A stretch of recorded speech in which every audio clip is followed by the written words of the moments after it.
자, 자수입니다. 자수는 형법 시간에 배우죠. 그래서 형법 배우신 분들은 자수를 아주 수월하게 공부할 수 있습니다. 그러면 형법 시간에 배우면 됐지 왜 형소법에서 배웁니까 이것을? 자, 형소법은 절차법이죠. 그래서 쭉 내려가면 이 절차가 나와 있습니다.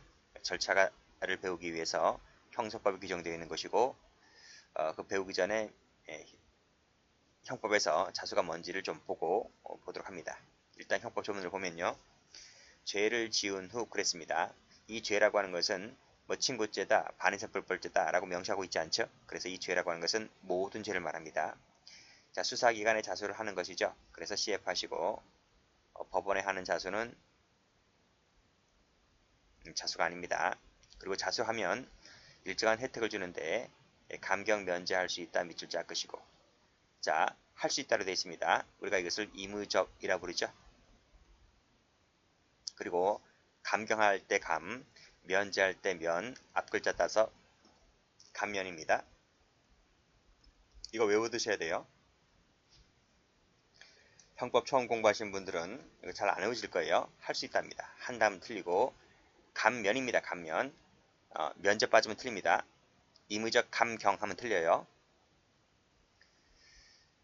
자, 범인이 자발적으로 신고하는 거죠. 그리고 자신의 범죄 사실을 신고한다. 자신의 범죄 사실을 신고하는 것이기 때문에 자수는 대리제도가 허용되지를 않습니다. X. 자, 성격 보시고 시기 보면 제한이 없죠. 제한이 없습니다. 올라가 볼게요. 여기 형법 조문을 보면 언제까지 자수하라. 뭐 1심 판결 선고 전까지 이런 말 없잖아요. 그렇죠? 제한이 없습니다. 발각 전후를 불문합니다. 다만 성질상 소송 단계 이전임을 요합니다. 자, 판례 보죠. 형법 시간에 많이 나왔던 판례인데 형소법에도 많이 나옵니다. 자수에는 발각되고 그렇죠? 발각되고 자, 지명수배된 후 동그라미 후 동그라미 그쵸?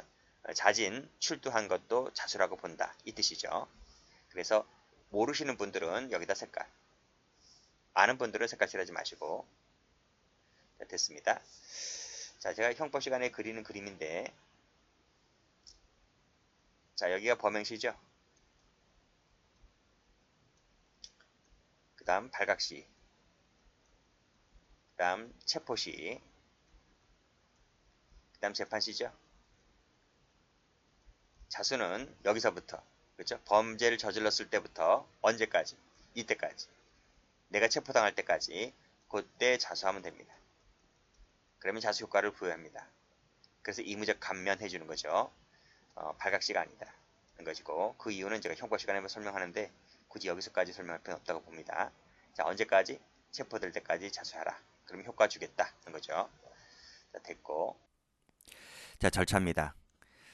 조문을 보면 여기 240조에 237조와 238조 규정은 자수에 대하여 준용한다고 했죠.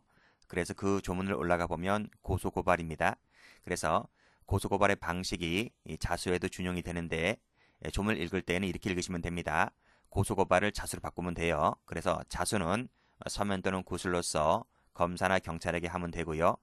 검사, 경찰은 구술에 따른 자수를 받았을 때는 당연히 조서를 작성해야 되겠죠.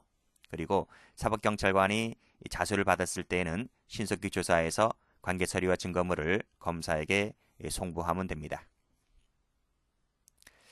자, 밑에 1번 읽었고요. 2번 자수는 성질상 대리가 허용되지를 않죠. 자, 그러면 자수는 자발적으로 범죄 사실을 신고한다 했는데 자, 신고 내용 보세요. 내용. 자, 범죄 사실을 신고하는 겁니다. 자, 여기서 판례가 중요합니다. 판례가.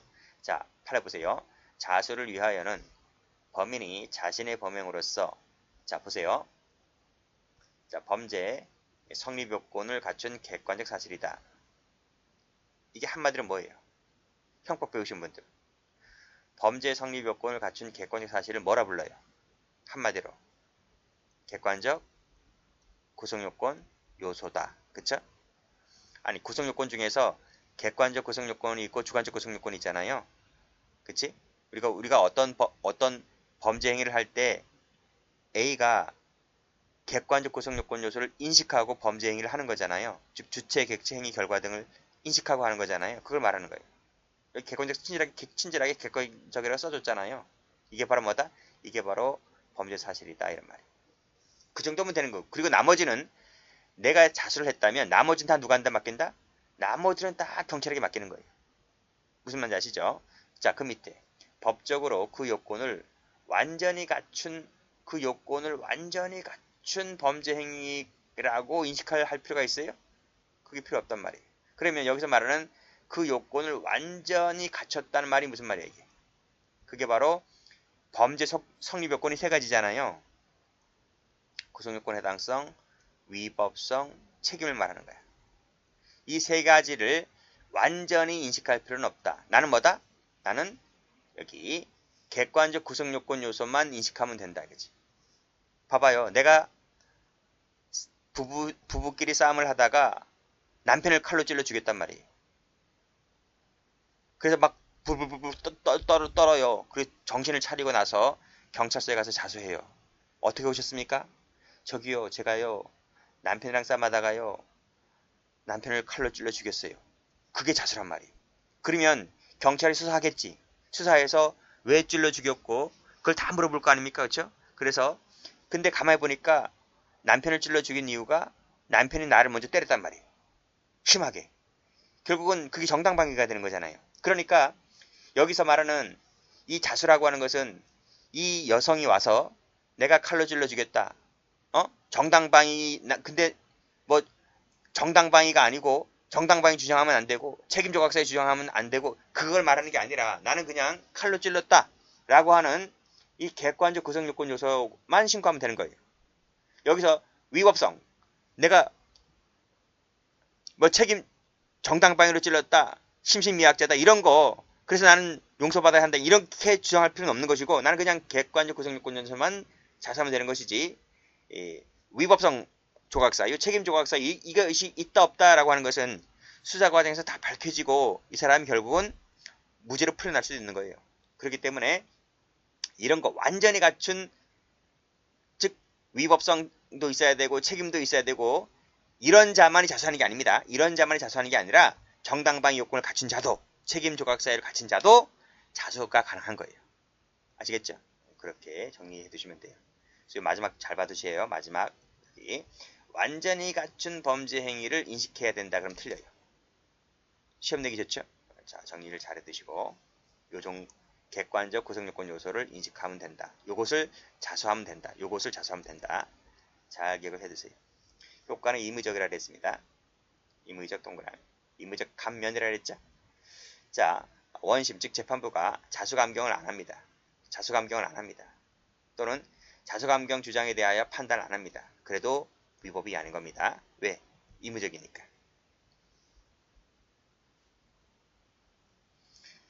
자, 다음 판례 볼게요. 자, 이 판례는 형사법에도 출제가 되고 형법에도 출제가 되고 그렇습니다. 양벌 규정 나왔네요. 그렇죠? 양벌 규정에 따라 법인이 처벌받는데요. 자, 누가? 직원이나 사용인이 위반 행위를 했어요. 어떤 위반 행위? 이 사람이 오염물질을 배출했어요. 오염물질을 배출했다. 정확히 말씀드리면 오염물질은 뭐였어요? 이게 폐수라다. 폐수. 공장에서 쓰다 남은 찌꺼기, 폐수를 낙동강에다가 모 대기업 직원들이 밤에 트럭에다가 오폐수를 싣고 낙동강에다 몰래 버리다가 적발됐던 사건인데 이때 양벌 규정이 있어요. 관련된 양벌 규정에 보면 이 사람뿐만 아니고 이 법인까지 처벌하는 조항을 두고 있는데 이때 이 법인이 무슨 죄예요? 그 직원놈들이 잘못한 거지. 그렇게 볼 수 있잖아요. 근데 이 법인에 대하여 자수감경이 주어지려면 자수감경의 혜택을 누리게 하려면 누가 자수해야 되는지 알아요? 이 직원이나 사용인이 와서 자수하는 게 아니라 그때는 이 법인의 이사 우두머리가 와서 자수해야 돼요. 그래야지 법인에게 자수 혜택을 주어지는 거예요. 이 이사란 놈이 콧배기도 안 보여요. 콧배기도 안 보이고 그냥 여기서 직원이나 그 하수 오폐수를 벌인 그 담당 그 당의 피고인 이들이 와서 자수하는 것은 큰 너의 문제, 너 개인적인 신상 문제이지. 너에 대해서 네가 만약에 자수했다고 하면 그건 너에 대해서만 자수 효과를 부여해 주는 거지. 그쵸? 이 사람이 자수했다면 이 사람에 대해서만 자수의 효과를 인정해 주는 것이지 저절로 법인에게까지 저절로 효과가 주어지는 것이 아니다. 법인이 혜택을 받고 싶으면 법인 너 스스로가 법인의 이사 우두머리가 너가 스스로가 와서 자수를 했을 때 안에서 자수 효과가 주어진다 이런 말이에요. 이해되시나요? 자, 그렇게 받으시고 자, 이 직원이나 사용인이 자수했다고 해서 법인에게까지 저절로 효과가 미치지는 않는다. 이렇게 보시면 되겠습니다. 왜냐하면 자수 효과는 일신전속적입니다. 일신전속적. 그래서 자수한 자에게만 혜택을 주는 거죠. 그렇게 받으시고 여기다 적어볼게요. 일신 전속성의 성질 때문에 그렇다는 거죠. 자, 다음 거 봅니다. 앞에서 뭐라고 했어요? 판례에서 여기 발각된 후라 할지라도 그치? 지명수배된 후라 할지라도 자진 출두하면 자수효과 준다고 한 그 판례 기억하시면 됩니다. 자, 1번 보시면 발각된 후죠. 발각된 후 언제까지? 그치? 체포되기 전이라면 그쵸? 지명수배를 받았다 할지라도 체포되기 전이라면 여기 오타 한번 나왔네요. 르입니다. 를 지명수배를 이 오타가 왜 빠지냐면 제가 이 글씨색은 제가 일일이 타이핑을 하거든요. 타이핑을 하는데 리을자가 빠졌네. 이거 좀 정리. 아니 여러분 옛날 책은 있는데 새 책이 좀 빠졌네. 예, 넣으세요. 그 다음도 마찬가지죠. 발각된 후라 할지라도 발각 동그란 자발적으로 신고했다면 자수 효과를 주겠다. 보도되기 시작했다 하더라도 그쵸? 자진 출석해서 검사에게 전화해서 자진 출석해서 혐의 사실을 모두 인정했다면 자수가 된다는 것이고 여기까지 끊어볼게요. 그쵸? 법정에 나와서 약간의 차이가 나는 진술을 했다 하더라도 여전히 자수가 된다는 것이죠. 제가 뭐라 그랬습니까? 자수라고 하는 것은 수사기관에 하는 것이 자수인 것이지 법정에서 하는 것이 자수가 아니라고요. 법정에 나와서 약간의 차이가 난다 하더라도 자수임에는 영향이 없습니다. 자수는 법률상 제한이 없기 때문에 제3자를 통해서 해도 됩니다. 아시겠어요? 대리가 허용된단 말이 아닙니다. 대리는 안 돼요. 안 되고 제3자를 통해서도 할 수 있다. 할 수 있다. 대신 뭐다? 이 사람이 범죄 사실이자 이렇게 하면 되는 거죠. 저기요. 제가 아는 누가 저보고 자기가 살인했다고 하는 것을 얘기하는데 자기가 직접 와야 되는데 자기가 차마 직접 못 오고 용기가 나지 않아서 저보고 대신 신고하라고 하더옵디다. 그게 누군데? 저기 제 아는 친구 있는데요. 저기 집에 가면 있어요. 이런 식으로 하는 것도 된다는 거죠.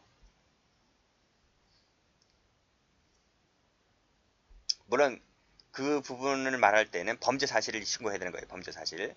제3자가 된다고 해서 무조건 다 되는 것이 아니라 범죄 사실을 신고했을 때 이런 방식으로도 가능하다. 이렇게 보시면 됩니다. 그러니까 제3자를 통해서 했다는 것이 대리를 허용한다는 취지는 아닌 겁니다. 자, 수개의 범죄 사실 중에서 일부에 대해서만 자수를 했다고 하면 그 부분에 한해서만 자수 효력이 인정됩니다. 자, 예를 한번 들어볼까요? 자, 갑이라는 친구가 A라는 죄와 B라는 죄 두 가지를 저질렀습니다. 수죄죠, 수죄. 수개의 죄를 범했죠. 근데 이 A죄만 자수를 했고 B죄는 자수를 하지 않았어요. 않았다면 요 A죄에 대해서만 자수의 혜택을 부여하는 거예요. 그런 얘기입니다. 자, 여기도 마찬가지죠. 수개 일부 그 자수한 부분만 효과를 주겠다는 것이죠. 같은 판례입니다. 자수는 대체적으로 시인하면 돼요.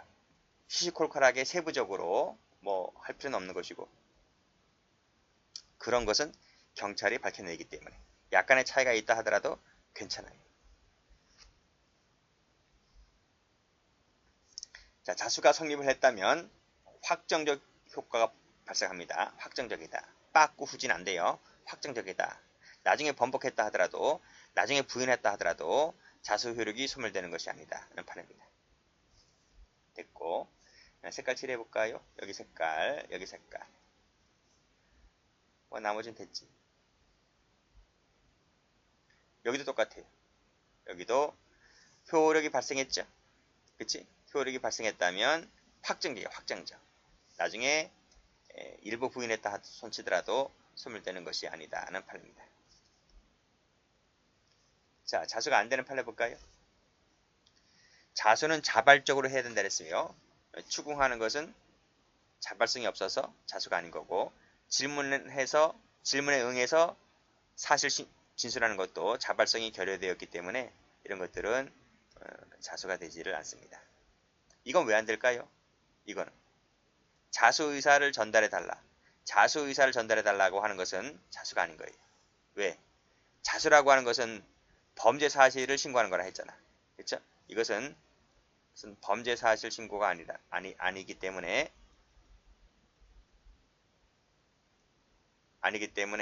자수가 아닌 거예요. 자, 여기서 제3자 나와 있죠? 여기 친지 나와 있죠? 제3자든 친지든 범죄 사실 신고를 했다면 이것도 가능해요. 근데 범죄 사실 신고가 아닌 자수 의사만을 전달해 달라고 하는 것은 자수가 아니다. 자, 제가 아까 설명드린 예를 다시 한번 말씀드릴게요. 자기가 혼자 자수를 못하겠고 용기도 나지 않으니까 아는 친구한테, 야, 너 경찰서 가가지고 내가 자수한다 그래. 너 뭔 저질렀냐? 그건 알 필요 없고 내가 시키는 대로 경찰서 가서 어떤 사람이 있는데 자수한다 그러라. 그 얘기만 전달해라. 이건 자수가 아닌 거예요.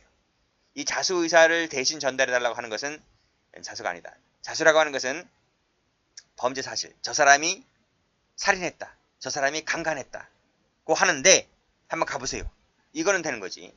따라서 여기서 말하는 이 제3자라고 하는 것은 아까 말씀드렸죠. 필기를 안 했지만 범죄 사실을 신고하는 거예요. 범죄 사실. 제3자를 통해서 범죄 사실을 대신 네가 나 대신 얘기 좀 해달라고 했을 때 이게 가능한 거지, 그것이 아닌 자수 의사를 전달해 달라고 하는 것은 자수가 아닌 것이다. 이렇게 비교해서 공부해 두시면 되고요. 자수는 범죄 사실 신고하는 거라 했습니다. 내심으로 아무리 자기가 결심해봐야 뭐해? 신고하는 거지. 그치? 신고해야 되는 거지. 결심만 갖고는 안 돼요. 부인했다. 뉘우침도 없다. 부인했다. 당연히 자수가 아닌 거죠. 여기부터 부인했다. 자수 아닙니다.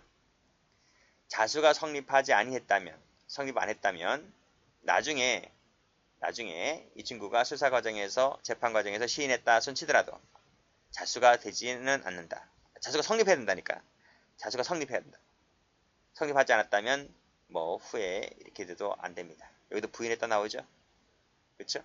1차에는 부인했습니다. 처음 조사 받을 때는 부인했다. 근데 2차 가서 시인합니다. 일부분 하더라도 자수가 아닌 겁니다.